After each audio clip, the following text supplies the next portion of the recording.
দেখে কেমন লাগছে? লোভ লাগছে তো? মনে হয় না এই রেসিপিটা আগে বাড়িতে ট্রাই করেছেন।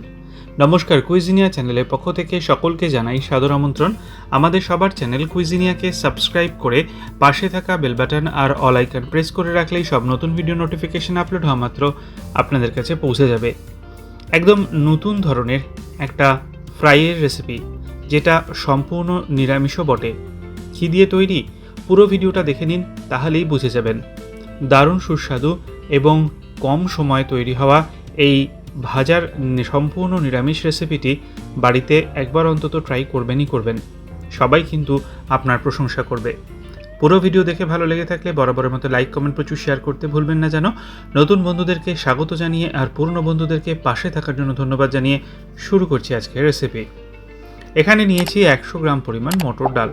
মটর ডালটাকে 2 থেকে 3 বার ভালো করে জল দিয়ে ধুয়ে 2 ঘন্টার জন্য আমি ভিজিয়ে রেখেছিলাম। 2 ঘন্টা পর আমি একটা মিক্সি জারের মধ্যে ডালটাকে নিয়ে নিলাম। ডালের সাথে আমি আরও কিছু জিনিস অ্যাড করছি, যেমন নাকি 1/2 ইঞ্চি পরিমাণ আদার টুকরো, একটা কাঁচা লঙ্কা আর 2 থেকে 3 টেবিল চামচ পরিমাণ জল। এবার এই সব কিছু দিয়ে ডালটার একটা পেস্ট আমি এখানে বানিয়ে রাখছি। ডালের পেস্টটা আমার এখানে হয়ে গেছে। আমি একটা বাটির মধ্যে ডাল বাটাটা নিয়ে নিয়েছি।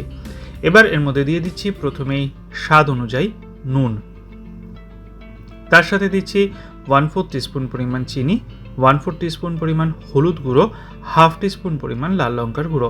ঝালটা আপনারা আপনাদের পছন্দ অনুযায়ী দেবেন। এই সমস্ত জিনিসগুলোকে দিয়ে ডাল বাটাটাকে ভালো মতো আমি একটা চামচের সাহায্যে মেখে নিচ্ছি। আর কিন্তু এখানে অন্য কিছু অ্যাড করার প্রয়োজন নেই। রান্নাটাকে এগিয়ে নিয়ে যাব তার আগে আপনাদেরকে মনে করিয়ে দিই আমার নতুন চ্যানেল গল্পের শেখা লেখাল, যেখানে আমি পড়ে শোনাই বাংলা সাহিত্যের পুরনো দিনের গল্প। চ্যানেলটাকে সাবস্ক্রাইব করতে আজকের ভিডিও ডেসক্রিপশন বক্সটা চেক করে নিন, ওখানে লিঙ্ক দেওয়া আছে। আর গল্পগুলো যদি শুনে ভালো লাগে তাহলে বরাবরের মতো একটা লাইক, কমেন্ট এবং প্রচুর শেয়ার করতে ভুলবেন না যেন। ফিরে আসছি রান্নাতে। একটা থালার মধ্যে আমি এখানে নিয়ে নিয়েছি একটা বড় সাইজের লাউ পাতা। এখানে কিন্তু লাউ পাতার সাইজগুলো একটুখানি বড় নেওয়ারই চেষ্টা করবেন। তার মধ্যে আমি দিয়ে দিচ্ছি কিছুটা ডাল বাটা। এবার এই ডাল বাটাটাকে চামচের সাহায্যে বা চাইলে হাতের সাহায্যেও করতে পারেন, আমি ভালো মতো পুরো পাতার মধ্যে যেভাবে আপনারা ভিডিওতে দেখছেন এরকমভাবে লেপে লেপে লাগিয়ে দিচ্ছি। এই পুরো ডাল বাটার পরতটা পাতার মধ্যে আমরা লাগিয়ে নিলাম। এবার এর ওপরে আমি আর একটা লাউ পাতা বিছিয়ে দিচ্ছি, অর্থাৎ এটা কিন্তু লেয়ারিংয়ের মতো হচ্ছে। লাউ পাতাটাকে দিয়ে দিলাম, দিয়ে এবার একটু চেপে দিলাম যাতে লাউ পাতাটা নিচের ডাল বাটার সাথে ভালো মতো লেগে যায়। এবার আবারও এখানে আমরা কিছুটা ডাল বাটা নিয়ে নিচ্ছি, আর তারপর এটাকেও আমরা এই ডাল বাটাটাকেও আমরা এই পাতার মধ্যে পুরোটা লেপে লেপে ভালো মতো লাগিয়ে দেবো। চেষ্টা করবেন যাতে পুরোটার মধ্যেই লাগে, তাহলে খেতে ভালো লাগবে। এটা হয়ে যাওয়ার পর ঠিক এই পদ্ধতিতে কিন্তু আমরা লেয়ারিংটা করব, তবে খুব বেশি লেয়ারিং কিন্তু আমরা করব না। আর একটা লাউ পাতা এর ওপর আমরা নিচ্ছি, অর্থাৎ 3টে লাউ পাতা দিয়ে কিন্তু আমরা একটা কমপ্লিট সেট বানাচ্ছি। এটা দিয়ে দিলাম, দিয়ে আবারও এর ওপরে কিছুটা ডাল বাটা দিয়ে ভালো করে আমরা লেপে দিচ্ছি। আমাদের এখানে 3টে সেট কিন্তু মোটামুটি কমপ্লিট হয়ে গেছে। এবার এটাকে আমরা মুড়ে নেব। কীভাবে মুড়ব দেখিয়ে দিচ্ছি আপনাদেরকে। একটা সাইড থেকে ঠিক এরকমভাবে ধরে মুড়তে শুরু করুন, মুড়তে থাকুন, আর এটাকে কিন্তু একদম অন্য সাইড পর্যন্ত এরকম মুড়তে মুড়তেই নিয়ে যান। ঠিক এইভাবে মুড়ে নিচের পোর্শনটা একটু আমরা হাত দিয়ে আটকে নেবো, আর ওপরের পোর্শনটাও তাই, তাহলেই কিন্তু এটা প্যাকেট হয়ে যাবে। আপনাদের যদি মনে হয় অসুবিধা হচ্ছে, এটা আপনারা সুতো দিয়েও বেঁধে নিতে পারেন। আমি কিন্তু এখানে সুতো দিয়ে আর বাঁধিনি, কারণ পরে আবার খুলতে গেলে যদি ঝামেলা হয়, ওই জন্য আমি আর এটাকে করিনি। এরকমভাবে আমরা 2টো সেট কিন্তু বানিয়ে নিয়েছি 3টে লাউ পাতা দিয়ে।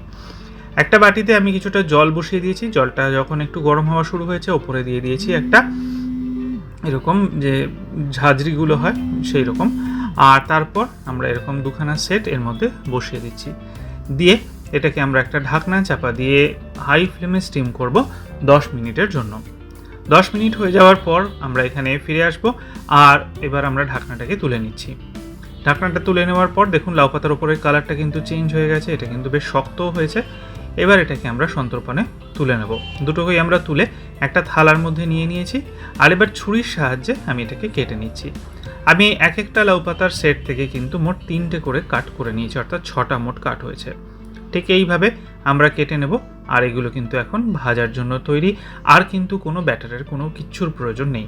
সরষের তেল ভালো করে গরম করে নিয়েছি, গরম হয়ে গেলে আমরা এখানে একটা একটা করে দুটো চাকা দিয়ে দিলাম। আর এবার এটাকে খুব সুন্দর করে এপিট ওপিট করে যতক্ষণ না লালচে হয়ে যায় ভালো মতো, ততক্ষণ কিন্তু আমরা ভেজে নেব।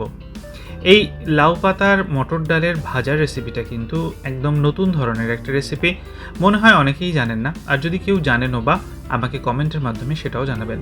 আর অতি অবশ্যই কিন্তু এটা বাড়িতে বানাবেন, কারণ এটা কিন্তু খেতে সত্যিই দারুণ উপাদেয়।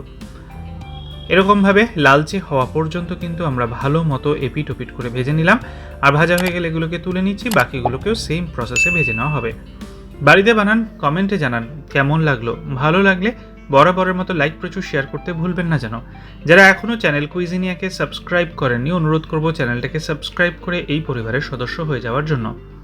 গল্পের শেখালেকালকে সাবস্ক্রাইব করতে আর কুইজিনিয়ার ফেসবুক পেজকে ফলো করতে লিঙ্কগুলো ডিসক্রিপশন বক্স থেকে প্লিজ চেক করে নেবেন। সবাই ভালো থাকবেন, সুস্থ থাকবেন। দেখা হবে পরের রেসিপি নিয়ে। আজ এ পর্যন্তই, নমস্কার।